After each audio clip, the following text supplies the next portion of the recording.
So for our next segment, we're talking about produce. Oh, wait. Sorry, we're talking about... We're talking about something that doesn't last as long as produce. As produce, exactly. And that's Liz Truss. So just under 2 months ago, Liz Truss was elected to replace previous Prime Minister in the UK, Boris Johnson, as the new UK Prime Minister.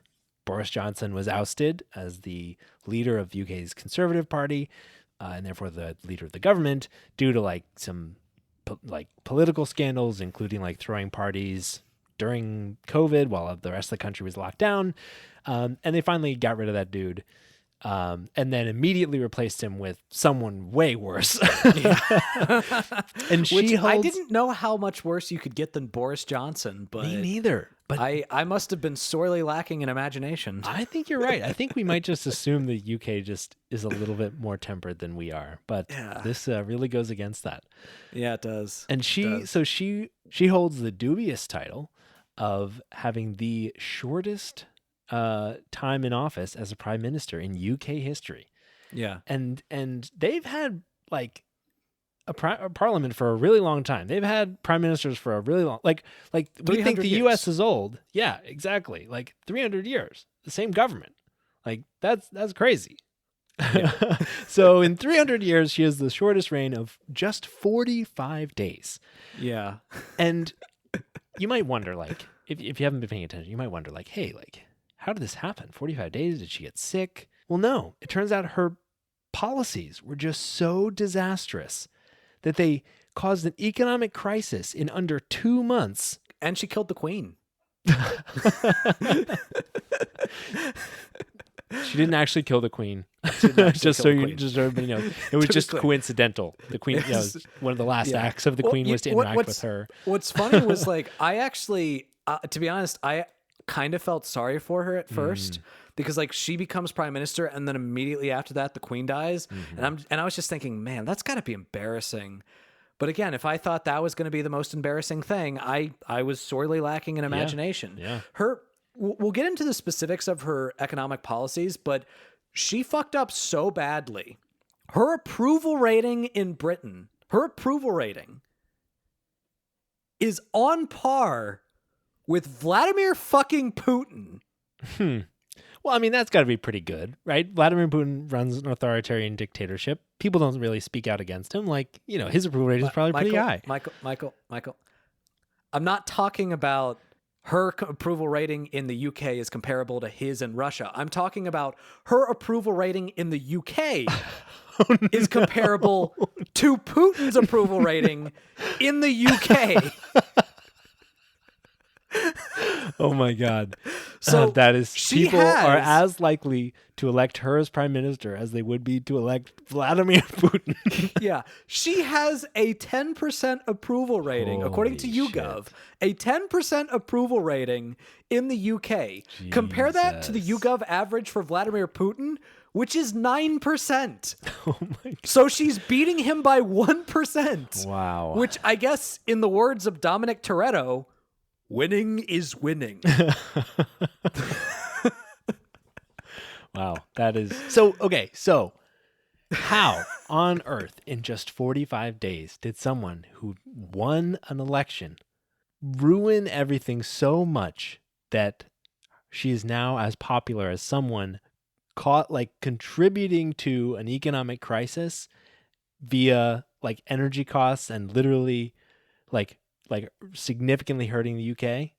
Yeah. It's by creating an economic crisis and significantly hurting the UK. So background. Yeah. So the Conservative Party controls the government. So Liz Truss did not have to go through a general election. Yeah. All she had to do was appeal to about 150,000 or so members of the Conservative Party. So think of a primary. What happens when the only people you have to appeal to are members of your own party? Yeah. You go fucking ham. Yeah. Right? But unlike a primary, which is followed by a general election where you have to tamp down your rhetoric and actually get elected, generally speaking, she didn't have to take a softer approach. Yeah. And so she billed herself as the 21st century Margaret Thatcher and ran on all of these tax cuts, and then her fatal mistake was actually trying to implement them. Yeah. Now, I think that we should probably explain really quickly how a parliamentary system works. Good idea. Because a lot of you are probably confused about, wait, but if she didn't go through an election, like a general election, how did she get elected? So a parliamentary system is a little bit different. All right. The prime minister, who is the head of the government, is not directly elected by the people. All right. Usually what happens is there is a general election in which they elect MPs, right? Those are basically members of the House of Commons, which the House of Commons is the lower house of Britain, which is the house that actually has any power, because you have the House of Commons and the House of Lords. The House of Lords is basically ceremonial. I'm giving way too much information that you don't need. The important thing is, think of it almost like if the Speaker of the House of Representatives in the United States was the president, right? It's kind of like that. Now, the way that they think of politics in a parliamentary system is also often different. Usually when people are voting in the United Kingdom, they're not thinking, oh, I'm voting for this specific MP. All right. I'm voting for the prime minister who is a member of this specific party. So most of the time, you're not voting for that representative, you're voting for a party. All right. So because of that, the election is more so about which party controls parliament, which means that the head of the party that controls the parliament is the prime minister. All right. So the reason why Liz Truss won without having like any type of general election is specifically because she became the leader of the Conservative Party, which is also known as the Tories. They're also known as the Tories. You might hear me refer to them as that in this. And that brought her into being the prime minister. But of course, when the prime minister is failing, when the prime minister is doing terribly, it reflects badly on the Tories. It reflects badly on the party that's in power. So naturally, they have a vested interest in making sure that the person that they choose, the person that they put forth, is not fucking up with their poll numbers. So what that means is they can actually have what's called a vote of no confidence in order to oust prime ministers, which is kind of like impeachment, except you don't have to break the law in order to do it. All right? It's just if a certain amount of people in parliament decide, nope, you suck, like, you're out. But importantly, to understanding that vote of no confidence, usually before that happens, there's a resignation. All right. And that's basically what happened here. There was going to be, if Liz Truss had not resigned, there would have almost certainly been a vote of no confidence and she would have been forced out. Yep. Totally. So let's talk a little bit about what she ran on and what she implemented and how fucking disastrous that was. So, and also what we can learn from it. Yeah, I think that's a key part of this. And it kind of leads into our third segment too. Yeah, it does. So she ran on cutting taxes, right? Britain is facing, similar to the US, they're facing rising inflation, a potential impending recession. They may already be in one. They're facing rising energy costs due to the war in Ukraine and the sanctions against Russia. And just generally speaking, like, things are pretty tough right now. And so you might think that cutting taxes for the poor or for struggling people makes sense from a populist perspective during a recession, right? People are struggling to pay for things.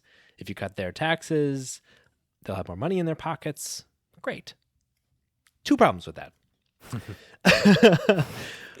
One, it doesn't actually make very much sense from an economic perspective when inflation is driven by supply side, by the supply chain, right? So like similar to the US and all over the world, inflation is being primarily driven by the fact that goods are not flowing like at full throttle, right? We don't have enough goods for the demand for those goods. As a result, the prices increase. So when you provide more cash to people, they go out and they try to buy stuff with that cash. And so targeting one sliver of the population with relief can be very effective without driving significant inflation, because that group gets to go out and spend that money. It helps relieve them, but it doesn't necessarily mean that the overall amount of money versus the overall total value of goods is out of whack. Yeah. Which leads us to the second problem. She didn't just cut taxes for the poorest people. She ran on cutting taxes across the board, including the most wealthy, the highest tax brackets, corporations, you name the group. She wanted to cut taxes for them and announced a plan to do this. Yeah. Also, on top of that, the tax cuts in some ways for the lower income people is actually kind of insidious in a way that the Trump tax cuts were, because they came on top of some tax benefit freezes. And because of that, the Institute for Financial Studies in the UK is predicting that for every $1 given to households through the headline tax cuts by 2025 and 2026, $2 will be taken because of those tax freezes. So it is an actual redistribution of wealth, which will end with people in the lower income tax bracket of the UK actually paying basically double, while the people at the top are saving significantly more. So the biggest cut came from the top tax bracket, which in Britain would be people making at least £150,000. All right. Now, let's get even more in depth to that. According to an analysis by The Guardian, more than 2/3 of the total tax savings will go to people who have an annual income of over £500,000, which is just the top 0.1% of adults. And on top of that, there will be a $1 billion windfall to Britain's richest 2,500 individuals. Jesus fucking which Christ. is an average of £400,000 each. So you might be wondering. So why did this fail? Surely. Why was this a colossal fucking failure? Well, you might wonder, like, surely, like, come on. No one can be this fucking dumb. No one can remove 45 billion pounds of revenue from the budget without any corresponding cuts in spending to offset that and give it to the richest people and think that's gonna fucking work. Except for the fact that that's exactly what trickle-down economics does. Yeah. And the Conservative Party, at least the main people that elected Truss, believe in trickle-down economics, right? Yeah. If you take them at their word and you believe that they're not just heinous, like verging on criminals, they really do believe that the best way to get an economy in a slump to grow is to give the money to wealthy people. And even without tackling that idea right now, this would still be the worst possible fucking way to try to fix the problems that are facing Britain, right? Yeah. As we just talked about, right? Injecting cash into an economy facing inflation driven by the supply side doesn't work, right? And it would not be a realistic path to growth.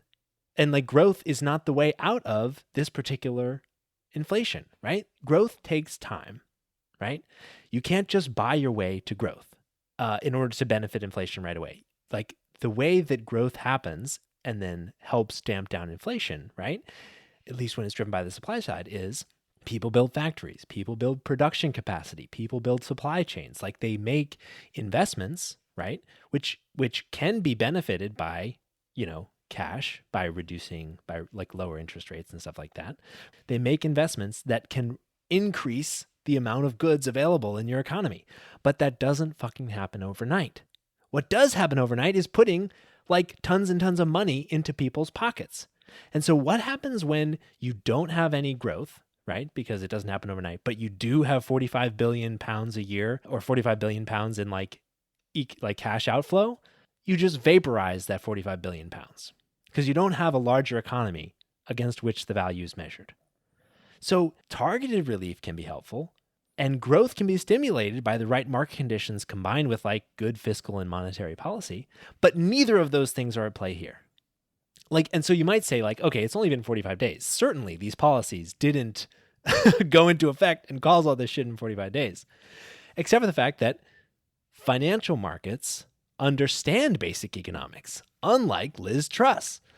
And so this caused the UK bond rating to be reduced from AA3 stable to AA3 negative. Basically, in comparison, like the US has a AAA stable rating. That's the highest possible rating. And so the UK is like fourth or fifth tier from the top and has been moved from a stable to a negative growth, right? And as a result of just the announcement of these policies, the currency in the UK hit its lowest value relative to the dollar since the 1970s, which makes life more expensive, right? Because if you're in the UK and you have a pound, now it's just worth $1 instead of like $1.40 or $1.20 or whatever it was before. You can literally buy less goods. So it's exacerbating the problem of inflation even more. It also caused there to be market doubt about the ability of the UK to pay its debt, right? So if that's the case, their bond rating goes down and it increases the cost of borrowing for the government, which combines with the currency devaluation to make it way more expensive for the government to borrow. This also caused the UK pension fund, pensions backed by government bonds, right, paid for by government borrowing, to have a cash flow crisis because they can't borrow as easily. And overall national interest rates rose, increased cost of borrowing to everybody, driving up mortgage rates, right, which affect people in the UK instantly, because typical mortgage rates in the UK, unlike the US, are short-term and variable rate, unlike the US where they're long-term and fixed rate. So as soon as the interest rates start to go up, people pay more for their cost of housing. So like just the announcement of these plans caused a financial crisis in the UK, affecting everyone, even before the taxes were like actually, like even before the amount of cash was actually changing, because like the financial actors in the market knew basic economics.